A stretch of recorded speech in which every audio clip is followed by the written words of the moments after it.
Para sa akin po, yung sikreto ng matagumpay na negosyo ay siguro mag-focus lang po tayo sa kung ano yung gagawin natin. Tapos, yung mga staff po, kailangan din parang pamilya rin yung touring natin. Katulad po ang sinabi ni Madam, kami mga staff, bread and butter niya po sa negosyo niya.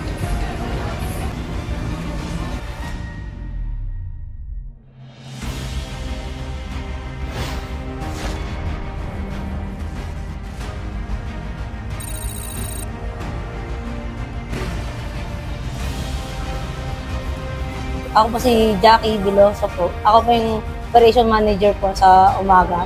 Bali po nakuha po yung Anglisianico po na pangalan. Pinagsama po yung pangalan ng boss namin. Si Ma'am Shane, tapos si Sir Nico po. Bali po kasi nag-concept po sila, Madam, ng samgyupsal po. Kasi yun po yung trending po ngayon na negosyo. Kasi di ba galing po tayo ngayon sa pandemic. Bali nag-isip po sila kung ano yung magandang ipapalit po dun sa, idadagdag sa business plan po nila. Samgyupsal namin po, meron kaming 7 set. Tapos pag, Monday to Sunday po, yung 24 hours po. Tapos pag Sabado, Linggo po, meron po kaming breakfast buffet, 7 a.m. to 10 a.m. po yung namin. 199. Meron po kaming 3 flavor ng unli pork, bulgogi, plain, at gochujang. Tapos, meron pa kami unli side dish, unli drinks, unli rice. Tapos, yung cheese namin, unli na rin po yun. Hindi po katulad sa iba, may bayad na po kasi yun. Sa amin po lahat, unli. Kumpiyansa naman po kami na masarap yung food namin dito, sir. Kasi, lagi naman po kami binabalik-balikan. Tapos, meron na rin pong nadadagdag na taga-ibang lugar ng mga customer po. 24 hours po kaming bukas, sir. Ito pong second branch namin, located po sa 3415 Dimasalang Street, Baclaran, Parañaque City. Landmark niya po yung Super 8. Slice meat namin po, pag dinala na po dito, naka-slice meat na po. Tapos yung mga side dishes naman po namin, na-market lang po namin din. Tapos yung chef na po namin yung nagluluto nun. Para sa akin po, yung sikreto ng matagumpay na negosyo ay siguro mag-focus lang po tayo sa kung ano yung gagawin natin. Tapos yung mga staff po, kailangan din parang pamilya rin yung touring natin. Katulad po ang sinabi ni Madam, kami mga staff, bread and butter niya po sa negosyo niya. Parang pamilya na po kami ngayon dito. Naisip niya tong 199 samgyupsal para po kaya rin affordable din para sa mga tao. Kaya po kami binabalik-balikan dito kasi kumpiyansa po masarap yung pagkain namin. Tsaka mura pa. Affordable.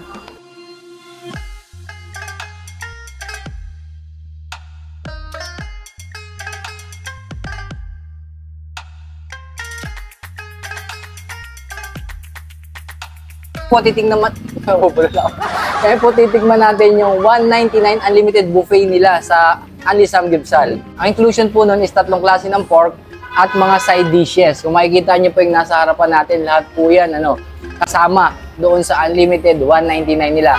Tapos meron pa siyang kasamang unlimited iced tea. Yan. Kaya po, ito po yung griller natin. Kung makikita po nila, dito po yung natin, yung cheese. Yan Wow, yung cheese po nila dito, ang sarap, tsaka hindi ganun katamis. Tama-tama dito sa sa pork nila. 3 klase nga pala yung nila, yung pork nila dito, bulgogi, plain, tsaka gochujang. So ito po 'yon. Guys, again, So kung kakain kayo dito, guys, make sure matry nyo pong maisawsaw dito sa cheese kasi nga talagang ang sarap. Tsaka yung pork nila dito, hindi ganun kaalat at hindi ganun din katamis. Tamang-tama lang, kaya hindi nakakaumay kainin.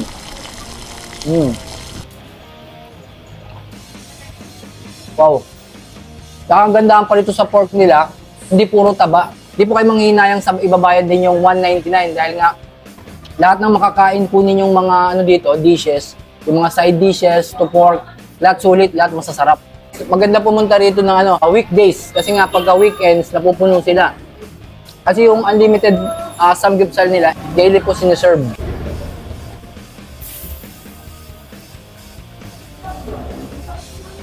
Itong Anglisianico is along Baclaran area lang to. Hindi po kayo maliligaw or hindi po kayo basta pag nakita nyo po yung 7-Eleven tsaka Super 8, yun po yung pinaka-landmark nila. Malapit lang po sila doon.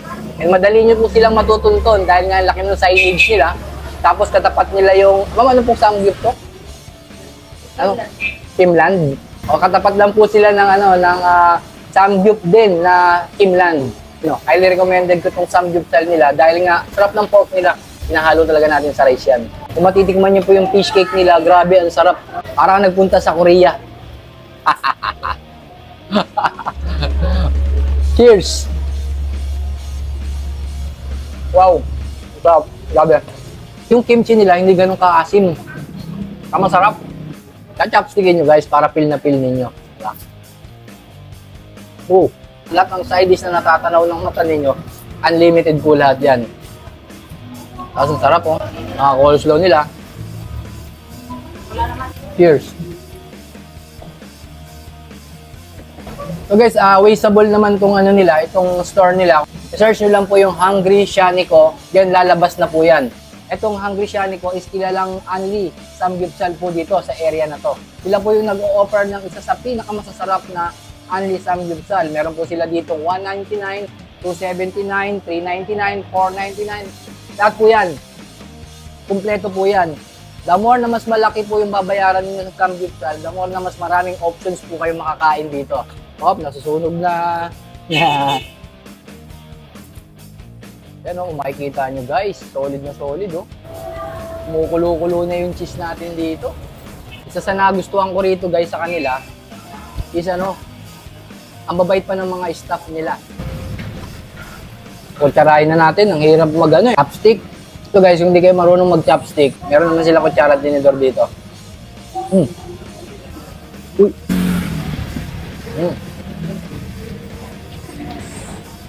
Lalagay nila yun dyan.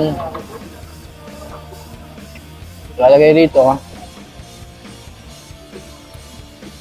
Tapos lalagyan ng coleslaw. Create your own. Pwede nyo lagyan ng kahit anong side dishes yan.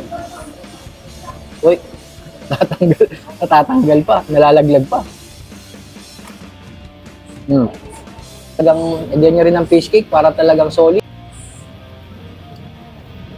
Tapos, konting rice.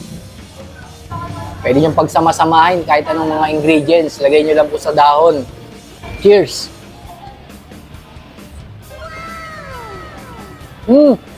Grabing sarap pala. Parang mas masarap kapag nilagay mo sa lettuce eh. Masarap.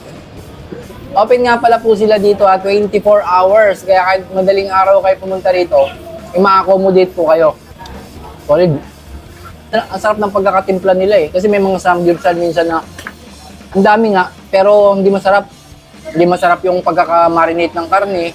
Tapos yung mga side dishes din nila, hindi masarap. So dito sa Hungry Shanico, kulit po ang babayaran ninyo. Dahil nga sa halagang 199 lang, as lowest, makakain na po yung mga nagsasarapang mga side dishes nila. Oh. Ito.